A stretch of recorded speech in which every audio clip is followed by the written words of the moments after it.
Hi, everyone. Welcome to the Kimberly Cloud Show. I'm your host, Kimberly Cloud. I have a very special guest here for the show today.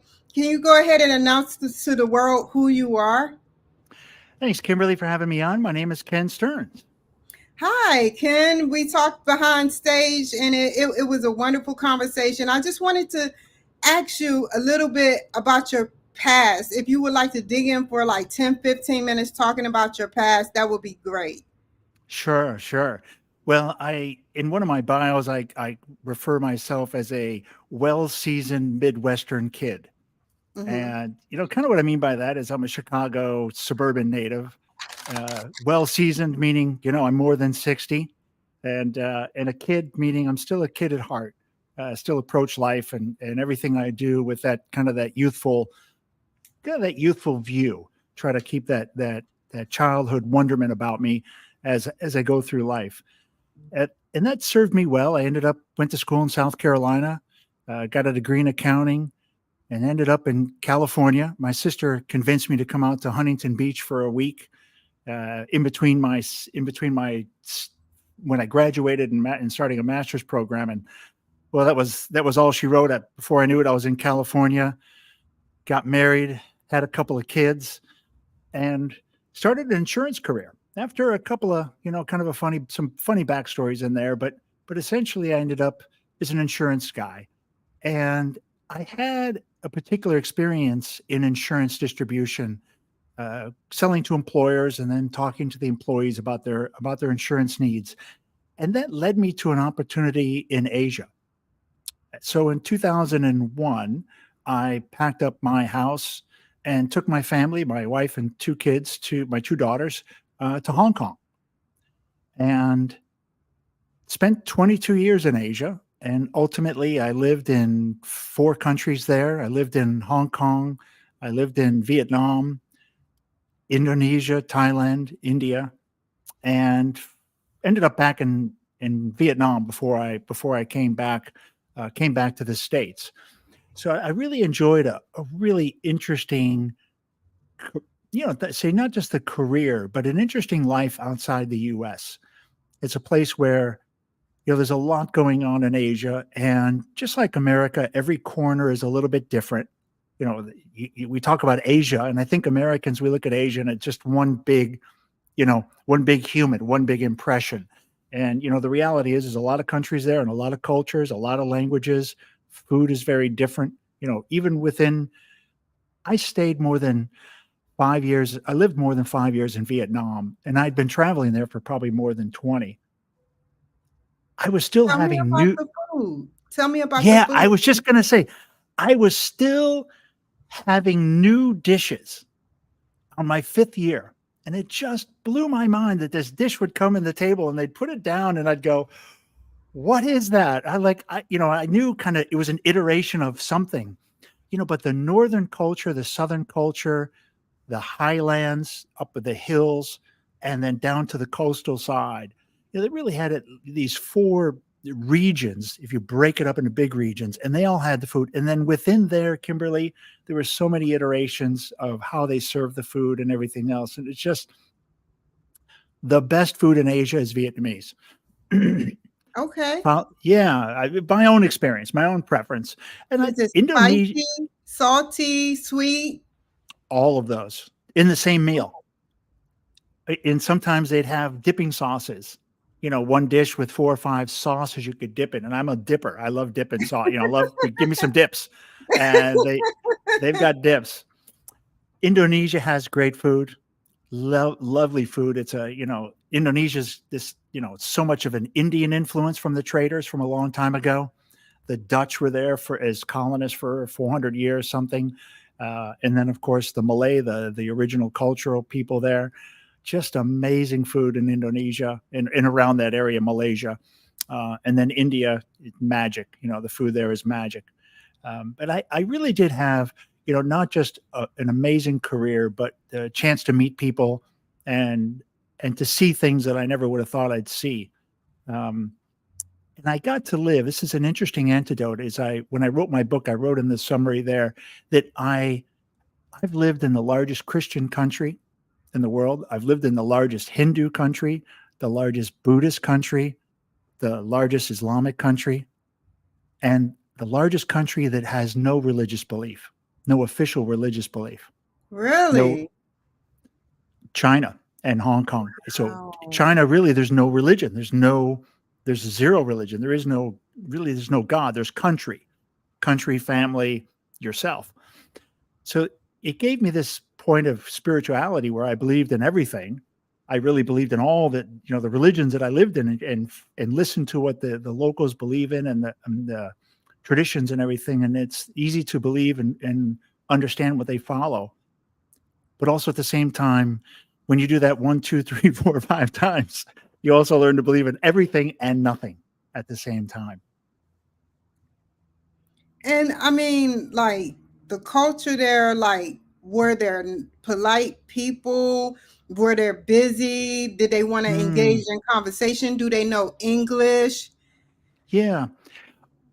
Almost every country I was in, English is at an executive level, at a well-educated level. English is pretty strong. You can find quite a few people to engage in deep conversations with English. A lot of people educated overseas. A lot of the older generations were educated overseas before the 87 financial crisis, the 97 financial crisis, which impacted a lot of Asian currencies. So people came home, but that whole part, a lot of those people were educated overseas. So English was quite good. I have to say, Kimberly, amazing people. All the countries, super friendly people, very interested to meet an American or to talk to an American, very curious. Uh, I look back, lovely, lovely interactions, and I really had never any really negative experiences that I can remember. How was their Very tele safe as well, very safe. how was their television shows? Was it a little different? Yeah, of course. Yeah, the television was on another planet. It was from another era. And very, obviously it's all local stuff, and a lot of the stuff, no idea what's going on, right? I couldn't understand. Watching Vietnamese TV, I just put my hands, I don't know. Cantonese shows in Hong Kong, they have it in local language, Cantonese, Thailand's, you know. But it's funny, they all love the Korean dramas. And the Korean dramas were all translated to the local language. So Were that was you one thing you there? could always count on. Were you there for the COVID? I was there for COVID. I landed in Vietnam in, I think it was January-ish of the year. And boom, they closed the door behind me. Vietnam was extremely aggressive. They locked the country. They closed the door. The borders were closed. Nobody in and nobody out. Like you couldn't, like they were very difficult to get a repatriation flight. So for you, if you're a Japanese person, to get back to Japan took a lot of effort to get out of the country, and nearly impossible to get in. Very difficult to get in. But what that afforded us during the first phase of COVID was it afforded us freedom within the country. So while America was locked down, I had a very regular life inside Vietnam. Strange. You wore masks and stuff, and there wasn't a vaccine available. So nobody had a vax. No one was worried about who was vaxxed and who wasn't. And you just went about life, and you just kind of, was fairly cautious. And they had almost very, very few. I mean, their management of finding a case was not pretty. It's a communist country. So if they found, some stories, they found a hospital with 2 people with COVID on this 4th floor, and they just chained every door in the hospital. And if you were visiting somebody or you were a service person or whatever, in that moment when they put the locks on, you were done for 2 weeks. They just locked you in. What was the turning point that said that you wanted to just go back to the mainland, the United States of America? Hmm. I was about 52, and I was asking myself the question, what does my life look like when I'm 75? Who am I when I'm 75? Where am I and what am I You look doing? good. Oh, for your thank you. age. Well, I'm 60. I'm 62 now. I'm not 75. Yeah. but the, um, so I was trying to figure out what does that look like? Who am I? What am I doing? And I realized that, I wanted to do something where I could share my life experiences, um, and share some of let's say mostly really my life experiences and maybe my wisdom. Hopefully I've got some wisdom by now, and to get on a stage and do that as a public speaker. And as we were talking offline, that ended up writing a book called Dear God, and letters to God. And so it was me taking time to write a letter to God and saying, do I understand this? I think I understand what is love. Isn't love this?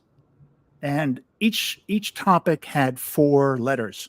So love, for example, the conversation with love was, isn't self-love the most important love? Isn't that the love we need to have first? And if I learn to love myself, then the next letter was, can I love another person? When I love myself, can I share that love with somebody else? Can I love somebody else? And the third one is, can I receive love? Because that's a different angle, right? Loving somebody and being able to accept love. And so the premise is, you got to love yourself first, and then only then can you love somebody and accept love. And then the last one was, if you've got those 3, you're going to be capable to teach love. It's difficult to teach love if you're not at a loving place already. So I went through that with 12 topics.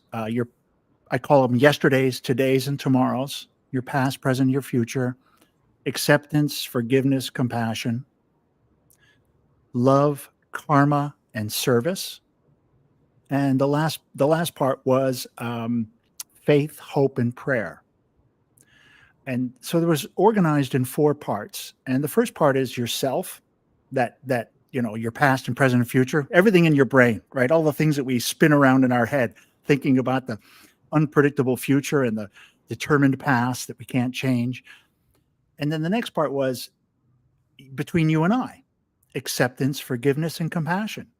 When it's a one-on-one kind of relationship, those are things you need to have, skills. And when you get to the kind of the larger community, you're outside of those two, outside the 2 of us, love, karma, and service. Having that loving heart, leaving things and people better than you found them with karma, and go out with a service-minded heart. Have a heart that is service-minded, right? And I thought that was from a larger perspective. And then the last one, kind of, if those are 3 circles, concentric going out, you square that off with the faith, hope, and prayer. And so Have you that was the ever Dear God book. have you ever thought about speaking at large events? Yeah, I love the opportunity. And one of the things I was very lucky, very fortunate in my career, I was on the distribution side, agency, life insurance distribution.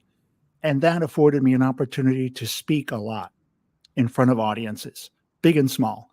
Sometimes it'd be 5 people, just to have a pep talk, to share. And audiences, 12,000 in a room, to speak and motivate, and to share strategy papers or strategy documents, or to talk about results, or, some tips, ideas that I might share with an agency. So yeah, I've had the opportunity, but now I want to bring those skills and bring those opportunities to US and share a little bit about what I've done and been doing. Have you ever thought about getting on TEDx and doing book signings for your show? I mean, Yeah, we haven't dug into your show yet. Your yeah, book. yeah. I played around with it. It was kind of a strange thing. For some reason, I had this trepidation around the title of the book, as we talked about earlier, right? And it's my own kind of hang up. I think that, it's funny how I even look at my own book and my own title. And I really would like to get into some book signing. I'm kind of growing into the book now more and more, and realizing, I'm pretty proud of it, and something that I never imagined I would do. It became a labor of burden for a long time writing it. And it only takes, I think, takes some time to have some reflection and to look back and to be more proud of it and realize it is something I should go around and promote a bit more and get behind. And I think I also got quite distracted with my podcast. I had a little bit too much going on all at the same time. Did you take your book and, well, the podcast, let's talk about the podcast. We're in the present now. You have a podcast Hmm. and you have a book. Tell me a little bit Yeah. more about the podcast. Yeah, and it's a great transition, Kimberly, because they're kind of intertwined. Hmm. When I was writing the book, I was boy, I started it in Vietnam. Or I started it in Thailand when I was living in Thailand, and the structure of it. And there's kind of a backstory to it. Let me tell the backstory since we've got an Yeah, hour. I'll yeah, tell the yeah. backstory because I think it's interesting. I think it's interesting. So I mentioned to you offline, that I was asking, or on the show, that I was asking myself, what do I want to be when I'm 75? What am I doing? And one of the things that for whatever reason, I'm not sure. Sometimes things come to you, and I thought unfinished business for me was playing guitar. It was unfinished. I had a guitar when I was a kid in parochial school, and I gave it up for the trumpet. And later, when I was in Asia, I bought another guitar. I was seriously intending on taking up less, and I lent it to somebody for a weekend, and I never saw it again. Whoa. and and so I decided I'm going to buy me a guitar. I'm 52. I'm going to get a guitar. I had a nice bonus, and I was home from Thailand, and I thought I'm gonna get a guitar. I'm gonna do it. It's unfinished business, and I'm gonna try. And I'm gonna spend real money. I'm gonna spend stupid money on a guitar. And the reason I'm gonna do that is because I'm gonna commit to 2 years, and I'm gonna get lessons every Sunday, and I'm gonna do the lessons for 2 years. I'm gonna try, and at the end of 2 years, I'll make a decision: keep going or sell the guitar. But I gotta commit, and that's how I can justify spending some nice money. So I found myself in a Las Vegas Guitar Center store, and I was really, I'm like so excited, right? I drive in, I'm like, oh, the big store, and I go into this Guitar Center store, and I get into the guitar room, and it's so intimidating. I realize I don't know anything about guitars. Of course, I've owned two and I've played them, but I don't know anything really, truly to buy a guitar.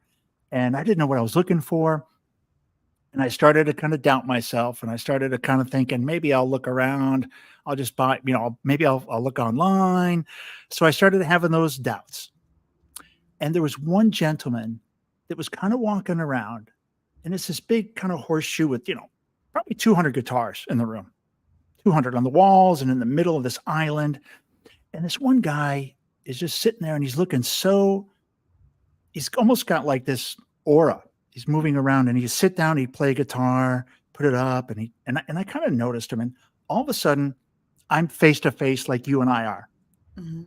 And I look at him, and I'm like, "Hi, my name's Ken, and I want to buy a guitar, and I've never really played before, and I just wondered, like, could you give me some advice?"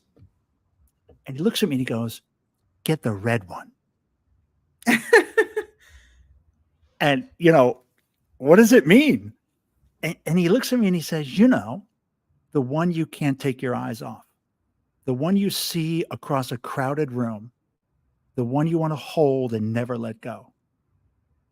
I thought, wow. And I didn't realize how prophetic that was, and how important that would be to me, because it's absolutely the solidest advice in life. So many ways to apply it. But I knew it's boom, right over there. That's the one. I'm like, thank you very much. Went over, grabbed it off the wall, and I was in the counter, done it. And I was feeling like I made the right choice in the right place, and I met the right person, and I followed my instincts, and I doubted myself, but I kind of trusted I just trusted that the universe, the dynamics would work out for me. So I took that guitar to Asia, back to Thailand.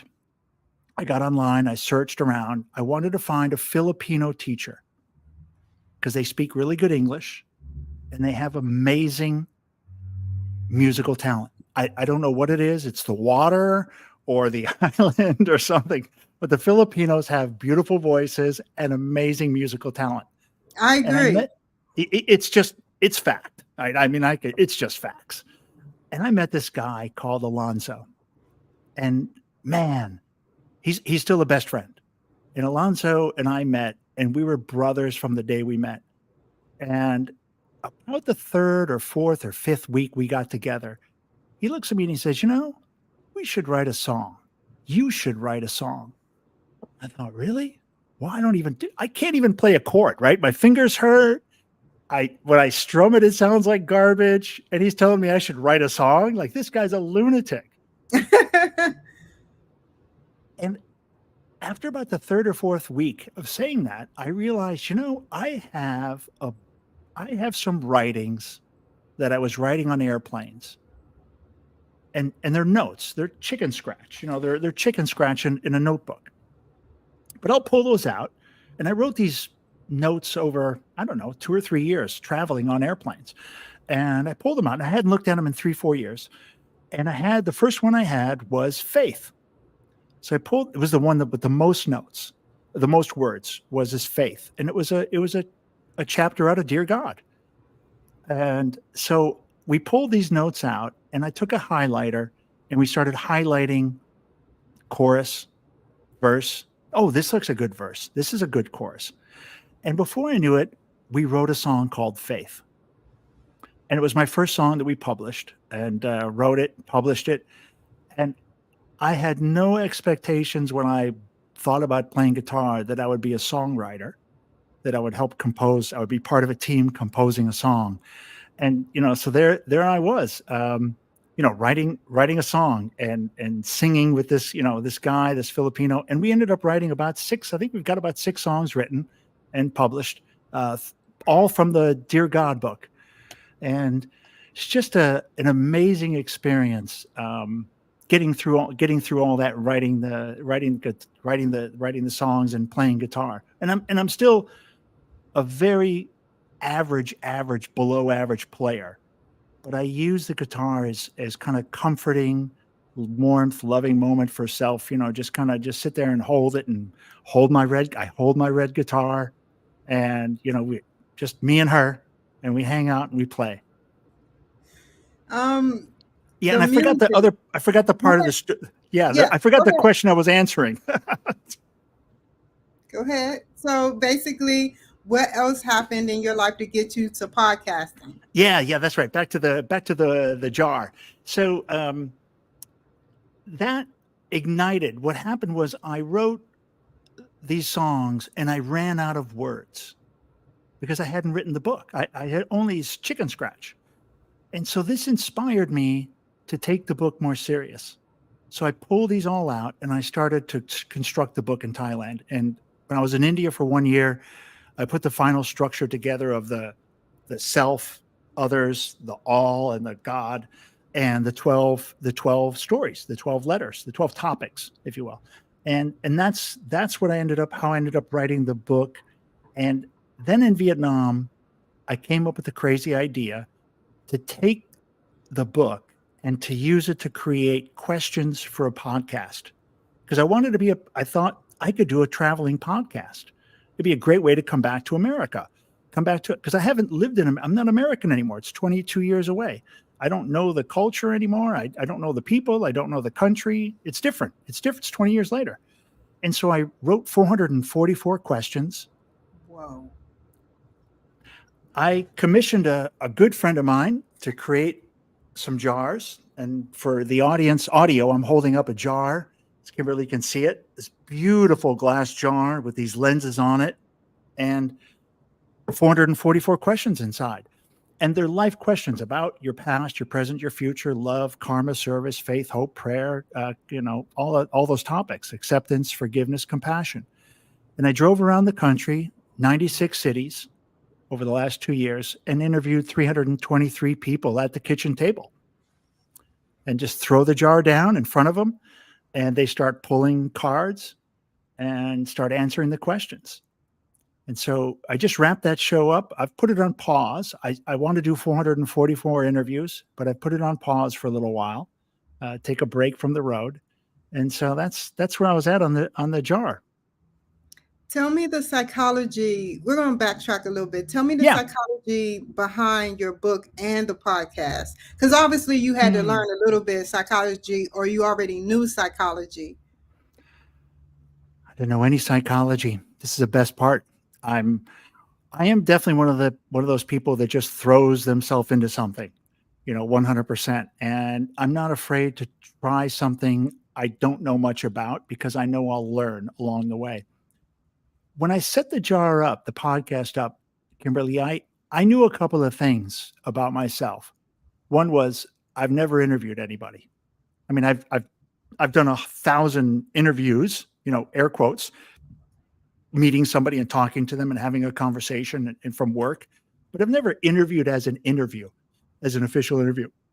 And I didn't feel at the time that I had the skills to be able to ask intelligent questions, probing questions. My biggest fear was a follow-up question. And I'm sure as a podcaster, you can appreciate this, having to listen to somebody and not knowing when they're going to finish a thought, and then being prepared for a good question. It's one of the most difficult. It's a very underrated skill. And I knew it's a skill, and I lacked it. And I thought if I did the show this way, that I would be able to overcome it, because the questions would come from the jar and I didn't have to be the star of the show. Not the star, the guest is the star, but I didn't have to be the driver of it. The jar would take care of that for me. And so that was my go, was I had a good plan to back up what I thought was my weakness. And I thought I had it's a beautiful show. And I've met some of the most amazing people, like we talked about, the people you've interviewed as well. You just walk away just so enriched by our guests. And I'm just a different person. I'm a completely different person when I started the show. Name some of the people that you've interviewed and which I've talked about on the show. Yeah, boy. One of the first guest, I mean, still it's strange. A lot of them are blurred, right? Very blurry. My first guest, Pastor Carl, a good friend, a college friend of mine, brought me to Pastor Carl, and he was the leader of his church. This is up in Washington. And he was such an amazing guest. Like, he was so comforting. I interviewed him in his office, beautiful office. And he was such a great guy, just a beautiful human. So Pastor Carl was one. And then I met very shortly after that, I met another guest, and his name is escaping me right now for whatever reason, but it was I drove up to a bar. I kind of booked the wrong city. So I had a team helping me coordinate. You can imagine I'm driving from city to city. Every 4 days I would change cities, and I would, as I would change, I'd have to have guests lined up. And, this was a crazy, crazy schedule I had in the beginning. Every 4 days, interview a day, and then travel and go interview 4 more people. And I pulled into this small town in Washington, and I pulled in and I realized there's not a stoplight in the town. There's only one stop sign, and there's nowhere to eat really, except one place called Cooligans. And I pulled into the Cooligans, and it was in Cooley City. So it was a funny play on the, and it was, you just didn't imagine this was a very Irish place, right? It was in the middle of nowhere in Washington State. So there was, I don't know if there's any Irish around, but maybe it was settled by Irish people or something. But Cooligans, and I got in there, and there was this very rough looking character down in the middle of the bar, long beard, kind of, not tall, but just kind of sitting in his chair drinking a Corona at 2 p.m. And I walked up to him, and we became good friends. And next thing I knew, I was at his home. I met him in the bar, and 24 hours later, I'm at his house interviewing him. Wow. And his wife, Kimberly, I can't believe I'm forgetting his name, but an amazing story. And I interviewed him, and then his wife stood up at the end of the interview and said, "That's it. You got to come back tomorrow. You got to interview me," because I answered every question differently. Like he would pull the question. She was sitting there listening.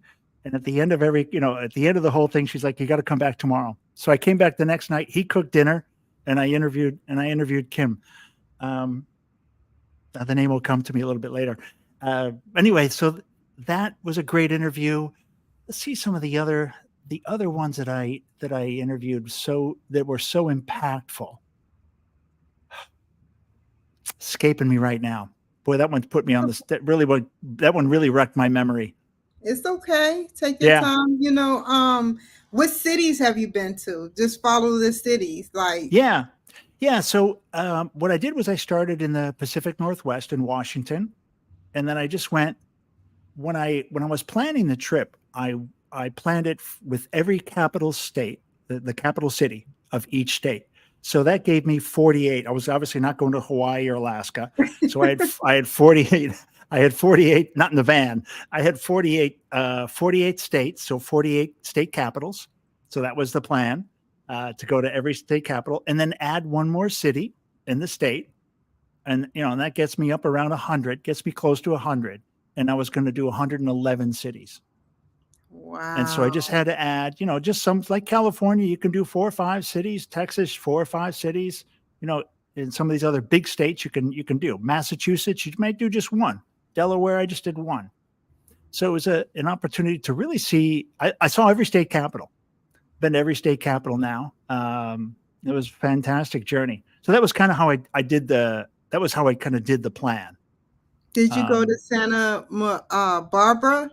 Did you ever I reach have, Santa Barbara? yeah, you're in Santa Maria, right? Yeah. I was in Santa Maria. Yeah, great old Santa Maria.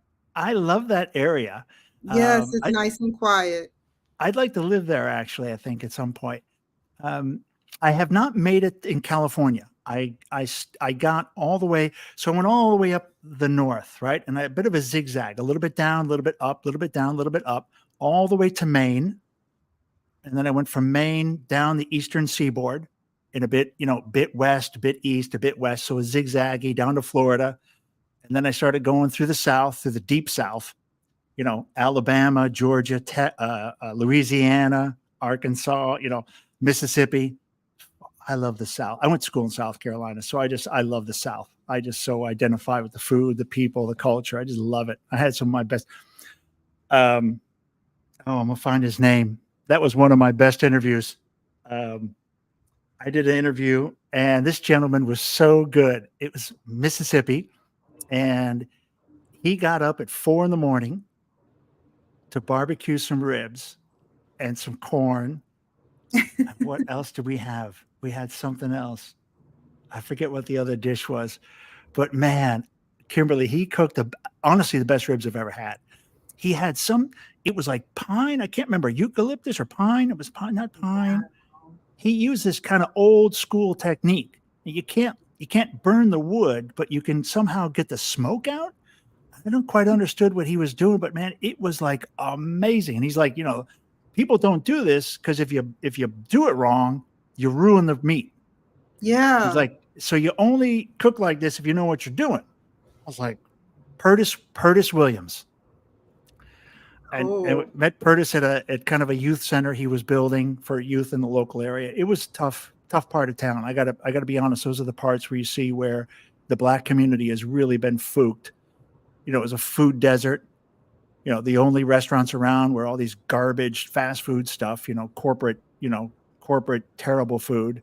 The 4 restaurants would be like Bojangles, McDonald's, Jack in the Box, and some other garbage restaurant. And not that. Hopefully none of those are our sponsors. Go ahead. Yeah, I just keep going. Just pretend that didn't happen. But it was a food desert. No real grocery stores, for a couple miles. And if you're a low income person, you don't have a car. You're not and certainly not a car you're going to be driving to the other side of town. And let alone when you get there, what can you afford? And just looked around and said, man, some of that was rough. But Curtis was just the biggest, warmest heart. I came back the next day just to hang out, and meet his partner and meet some of the people involved in the project he was working on. He was a real brother. I mean, we were like instant brothers. Curtis, that's one name that just jumps out. I can't forget him. And like I said, the best barbecued ribs I've ever had, and I've eaten some barbecue ribs. Can you tell me about your? We're gonna keep backtracking. Can you tell me about the people that you were speaking in front of? You met a lot of pretty cool people. Tell me about your first speaking event. Yeah, in Asia. Cool. Yeah. It Boy, had to be hard. Like and the culture is different. I totally remember it, right? I totally remember it. So I had this regional role, a role as a regional person, and kind of what that is like, a national person, like you're in New York City, right? And you're in charge of the country. But there's people in every state that run the state. And so you're in charge, but you're not really on the ground. You're just kind of overseeing work and checking work and kind of, maybe designing strategy, but you're not really responsible for much in the end. And so when I left Hong Kong, the company said, look, we want you to go to Vietnam and become the head of sales. And we had about 60,000 salespeople at the time. It was a big company, big sales team.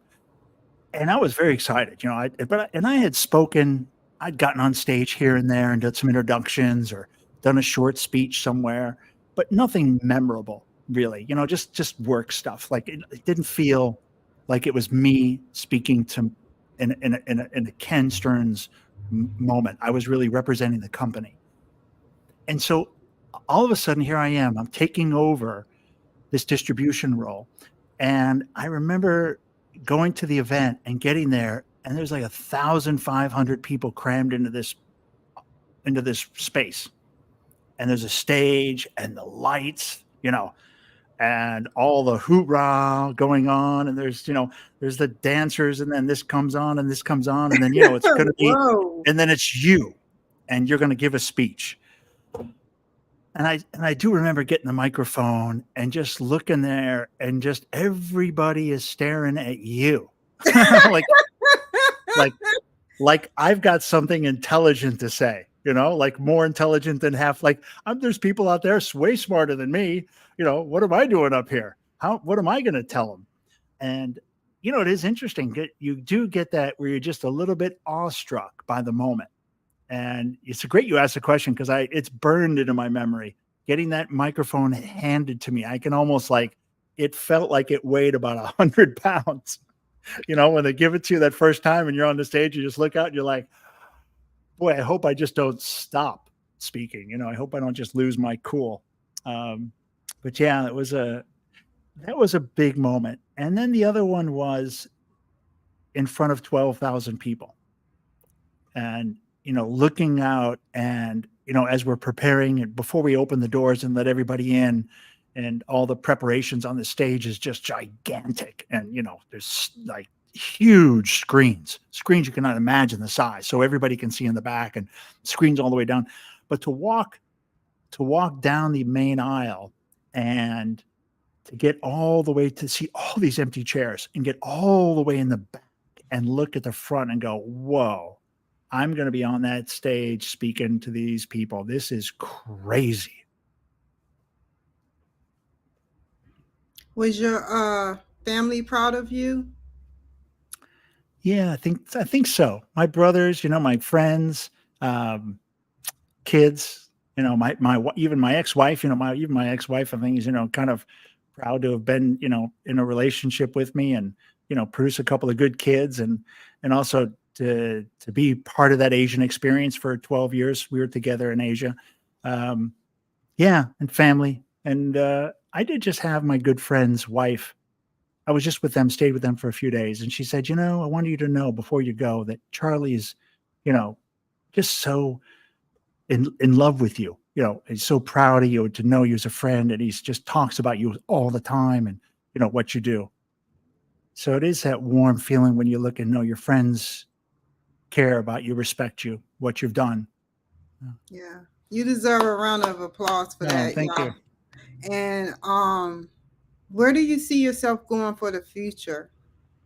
It's a great question, Kimberly. I'm really excited right now. I've had this this idea, to try not to force things, to let life unfold in a way, right? So we have goals and we have dreams, and I think it's important to hold those in a frame, but not be the bullseye target. So we can shape some of it, but you're not always going to hit that bullseye, and you can't try and force stuff. You have to let it kind of come to you. And I think where I'm looking now is a couple of things. I moved to Portland. So I've been 2 years. I think one thing we didn't share with the audience is, I landed in January 2022, and I have been staying in hotels, Airbnbs, and friends and families' homes for 2 years. Everything I've needed, I've put in a van, and I have in two suitcases. And honestly, I'm down to one suitcase is all I need, and maybe one box of stuff. I've lived in beautiful homes. I've lived in big apartments with lots of stuff. I had a tool for everything, a fork for this, a knife for that, a pan for this, a fancy coffee maker. But in the end, I'm free from everything. I'm free from money. I'm free from adulations, from recognition. I've really spent time coming to a comfortable place with who I am in my own self, in my own body. I spent a lot of time alone over the couple of years, and a lot of time with super intense conversations with people, hearing the most dreadful human stories you can imagine, but laced with and Tell me really one. Tell flowered me with. one. Yeah, I was I was going to a library. I was interviewing somebody at a library. And I'm gonna forget that it was Nebraska. I believe it was Nebraska. There's a public library. I was going to have an interview there, and I had forgot something in the van. And I went back out to the van. So I'd met the guest, and I was in the library and had everything there. And I'm like, oh my goodness, I forgot something. I'm going to run out. So I ran out to the van, and when I had locked the door and I was walking away, this lady says, hey, I saw your van. And I looked up the jar. I want to be a guest. I thought, okay, sure. Here's my card. Call, message me, send me a message, and I'll fit you in. And she did. She actually messaged me, and I met her at her home, and she was a Native American descent.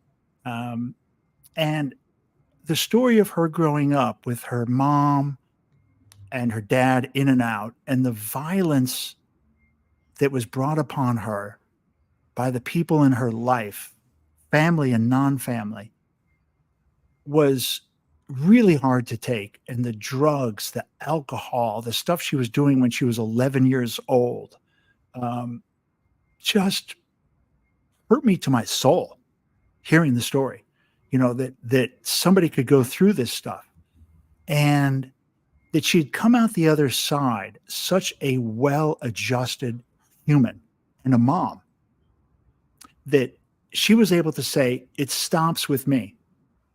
I will never let my children experience what I experienced. I won't let that happen. It stops right here with this generation. Boom, it's over. And I will end this cycle. And, it was just hearing too a bit of the American Native story, the American Native story. And I said Indian, but it's American Natives. And man, it's tough. That was a tough one. And I also had an encounter with somebody who I think was possessed. I honestly, possessed was the only word, or just evil, or hard to say exactly what it was. But she had talked about being kicked in the womb. She could remember it. Remember being, her father drop kicked her when she was an infant in the hospital, and he was arrested. And that was a really disturbing. It took me a couple of months to get that interview out of my soul. I felt like almost part of her demons attached to me in the conversation because it's so intimate. We're very close. We touch the jar. There's a lot of transference that happens in these energy transference. And because you're physically there, right? You're physically there in the room with the person, and the energy was demonic. And you said that you do a lot of things alone. And Mm, how do you keep your mental health up and going? yeah. I don't know, honestly. I don't, it's like a real, and I've actually wondered that.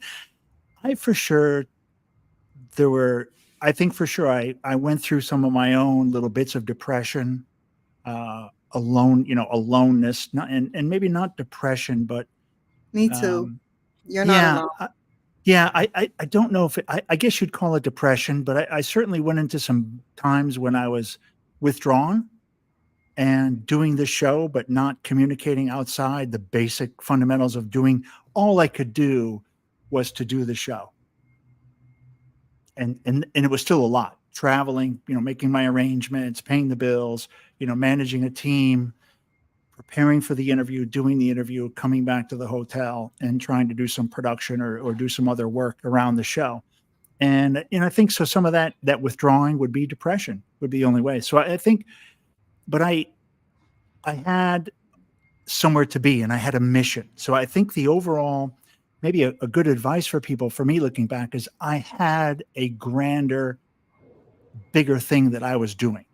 I was I was supposed to do this, and I had committed that I was doing this. And I think that helped me to keep going and to push past, any negative thoughts or any depression that I might be going through.